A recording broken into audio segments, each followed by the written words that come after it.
तो कीबोर्ड घेऊन घ्या इथे घ्या स्टँड सोबतच ना स्टँड सोबत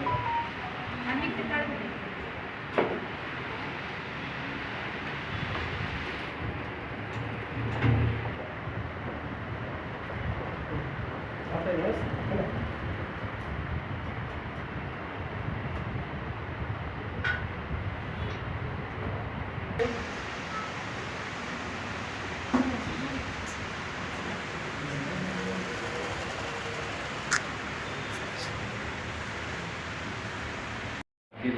गाणं गाताना मनामध्ये काय भावना होत्या आणि डोक्यामध्ये काय होतं? मनामध्ये भावना एवढ्याच होत्या की आपण जसं न्यूजमध्ये वारंवार आम्ही सगळं गाणं घेतात त्या गोष्टी बघत होतो की सिच्युएशन काय आहे, लोक कोणत्या कंडिशनमधून जात आहेत, कोणत्या गोष्टींना सामोरं जात आहेत. तर त्या गोष्टी आम्ही त्याच्यामध्ये सरांनी बरोबर त्या पद्धतीत मांडल्या. आणि गाणं म्हणतानाही माझ्यासमोर तेच एक होतं की कोणत्या पद्धतीने कसा प्रवास करून जरांगे पाटलांनी समाजासाठी त्या गोष्टी करून आणल्या आणि कसा समाज एकत्र केला आहे या गोष्टींचाच विचार करून मी ते गाणं गायचं. आनंद सरांनी ज्यावेळेस आपल्याला हे गाणं आपल्याला गायचं हे ज्यावेळेस सांगितलं काय वाटतं?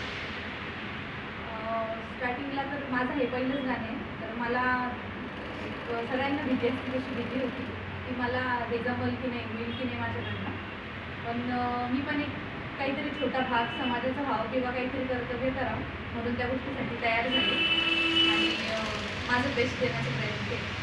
गाणं तयार झाल्यानंतर आणि गाणं तयार व्हायच्या पहिले जी एक मनात उत्सुकता होती, गाणं तयार झाल्यावर काय वाटलं? गाणं तयार होऊन आणि आम्ही टाकून जास्त वेळ झालेला नाही आहे, पण जसं आम्ही ते टाकलं त्याच्यानंतर मला खूप जणांचे कॉल आले, ज्या लोकांना मी 10-15 वर्षापासून बोललेली नाही आहे. तसेच माझे नातेवाईक लोक म्हणा आणि फ्रेंड सर्कल म्हणा, मला खूप त्यांच्या शुभेच्छा आलेल्या आहेत आणि अजून पण ते चालू आहेत. तर कुठंतरी मनात अशी भावना आली की आपण जे केले ते कुठंतरी चांगलं केलं आहे बघा, काम कुठंतरी आपलं व्यवस्थित झालेलं आहे. आपण आत्ता सांगितल्याप्रमाणे हे आपलं पहिलं गाणं आहे.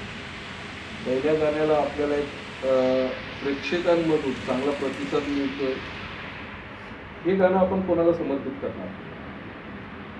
हे गाणं मी पूर्ण टोटल मराठी समाजाला समर्पित करेन आणि त्यातही जरांगे पाटलांसाठी मी विशेष त्यांना महत्त्व देईन. जरांगे पाटलांना भेटण्याचा काही प्रयत्न केला आहे? त्यांना कधी या पहिले भेटलात का?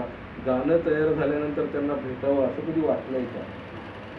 सर पहिले स्टार्टिंगला जेव्हा त्यांची सुरुवात झाली होती आंतरवादी सराटीला, तर त्यावेळेस मी त्याच्यामध्ये म्हणजे गेलेली होती तिथे आंदोलनामध्ये. तर त्यावेळेस मी त्यांना बघितलं, तर मी लांबून बघितलेलं होतं. आणि आता जर मला तसा जर चान्स मिळाला किंवा जर योग आला तर मी नक्कीच त्यांना भेटेन. भविष्यात आपलं हे पहिलं गाणं आहे. भविष्यात आनंद सरांचा दांडगा अनुभव आहे, दांडगा संपर्क आहे. भविष्यात छोटा पडदा किंवा मोठा पडदा जर मिळाला आपण स्वीकारणार का?